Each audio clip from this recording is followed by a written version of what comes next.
据俄罗斯通讯社近日报道，在莫斯科举行的年度新闻发布会上，普京表示，俄罗斯先进的高超音速武器正在影响着全球局势，并回忆曾经的美国称，美国研究出高超音速武器只是时间的问题。但俄罗斯并不担心，因为他们还在为高超音速武器头疼时，俄罗斯就已经在研发高超音速武器的解毒剂——反高超音速武器系统。我相信我们会做到的，而且我们的方法正确。普京是这样的自信。另外，据俄罗斯通讯社18号报道，俄罗斯杂志《祖国阿森纳》的总编辑维克托·穆拉霍夫斯基根据周四的普京讲话中透露的信息表示，S-500系统可以成为解毒剂。经典的军事思维方式是，攻击技术必须始终与防御技术相辅相成，反之亦然。不过，据俄媒早些援引军方以及专家的话得知，俄罗斯新型导弹 S-500主要针对 F-35这类第5代隐形战斗机的杀手，对于高超音速武器的拦截上并未有相关信息透露，并且预计 S-500也将在2021年服役，基本性能应该已经定型了。因此，该专家推测的 S-500成为高超音速武器的解毒剂可能性不太大，除非 S-500先推迟服役，加紧反高超音速武器系统的研发，不然不太可能。比起 S-500反高超音速武器，以 S-500为基础研发针对高超音速的武器系统 S-600还是有可能的。另外，比起俄罗斯反高超音速武器系统的研发，俄罗斯新型高超音速武器更值得关注。据报道，这款被称为俄罗斯高超音速武器的新时代的作品，射程达到18000公里，能够突破现有和未来的导弹防御系统，预计将于2022年服役后，随时准备投入战斗。看到后，不得不承认俄罗斯藐视美国高超音速武器发展的底气。即使俄罗斯未能在美国成功研发高超音速武器之前研发反高超音速武器系统，仅凭俄罗斯一系列领先于世界的高超音速武器，它也无惧美国高超音速武器威胁。相比之下，虽然中国现在在高超音速武器上仅次于俄罗斯，但在各国都为高超音速武器努力的同时，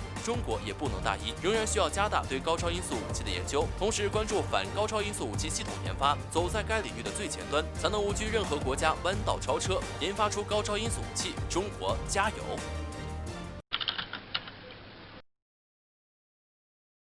据俄罗斯通讯社2020年12月15日报道，俄罗斯将在俄远东地区部署第2座集装箱超视距雷达站，该雷达站将于2024年进入战备状态。该雷达站的总设计师称，该雷达可检测具有隐形技术的飞机，同时也可以检测到以超高音速飞行的目标。俄军曾于2019年底在俄罗斯西部部署了第1座集装箱超视距雷达站，为何俄军在短时间内又在俄罗斯远东地区匆忙决定部署该雷达站呢？前段时间，俄罗斯因新削减战略武器条约续约问题与美国未能达成一致，美国似乎不再打算续约，并试射亚音速巡航导弹战斧，展示自己的军事力量，向俄施压，引起俄方强烈不满。在美国试射导弹的第2日，俄军不甘示弱的接连试射超音速洲际弹道巡航导弹布拉瓦，以此来震慑美国。以美军向来的作风，自然也不会善罢甘休。本月14号，土耳其成为首个被美国制裁的北约盟国，制裁的原因竟然是土耳其从俄罗斯手上购买了 S-400导弹系统。据分析，美国此举并非针对土耳其，而是对俄罗斯示威行为，此举引发了俄方强烈不满。俄外交部发表声明称，美国傲慢的举动是对国际法的无视。如此看来，俄军在远东地区部署雷达站也并非空穴来风。毕竟，美军如今在中东地区闹得火热，将诸如 F-2战斗机、战斧巡航导弹等战斗武器都带来了亚太。若是俄美冲突升级，以美军的德行，想必势必会将这些武器使用在袭击俄军上。按此分析，俄军还是极具先见之明，防患于未然。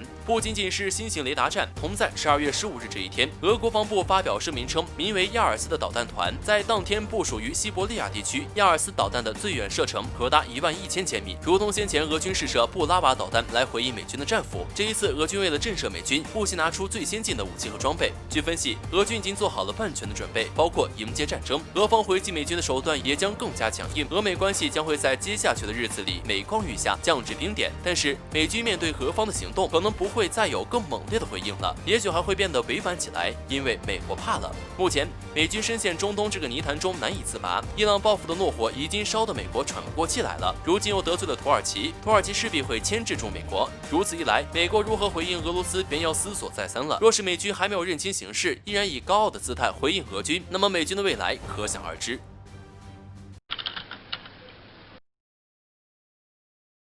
中国嫦娥5号圆满完成任务，返回地球，带回了2000克的月壤。全球不少科学机构和科学家发来了祝贺。不过，来自俄罗斯的一位科学家的祝贺很特别。在得知嫦娥5号返回地球时，这位科学家的第一反应是：中国这次真的太棒了。这位俄罗斯科学家如此盛赞中国嫦娥5号，并不是泛泛而谈，而是说出了他的理由，以此证明为什么中国人这次表现如此出色。来自全球的祝贺，各方心态迥异。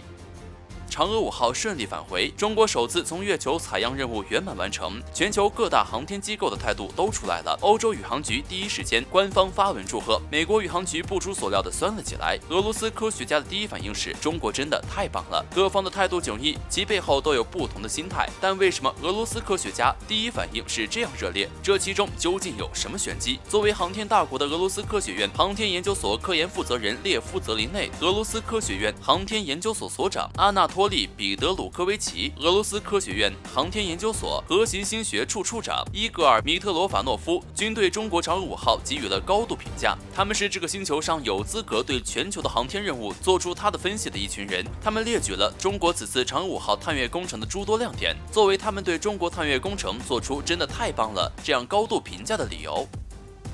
其一，中国人不想留下太空垃圾。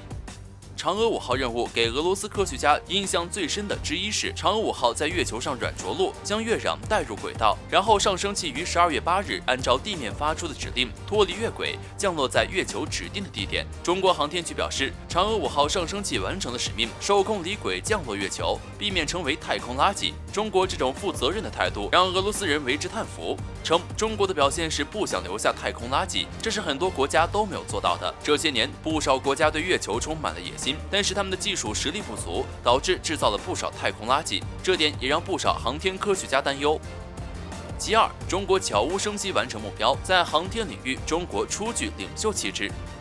让俄罗斯人为之盛赞的是，中国人做事非常有计划，而毫不声张的就完成了目标。原本在航天领域，美国人更具有技术优势，成为领导地球人类探索太空的领袖。但美国人不仅总喜欢虚张声势，制定的计划混乱且难以落实，且美国人并不乐意同大家分享，还人为的将中国等国家排除在国际太空探索的合作之外。中国的科学家和工程师悄无声息的完成目标，多做少说，非常务实的表现，赢得了俄罗斯人的尊重。他们认为中国在航天领域初具领袖气质。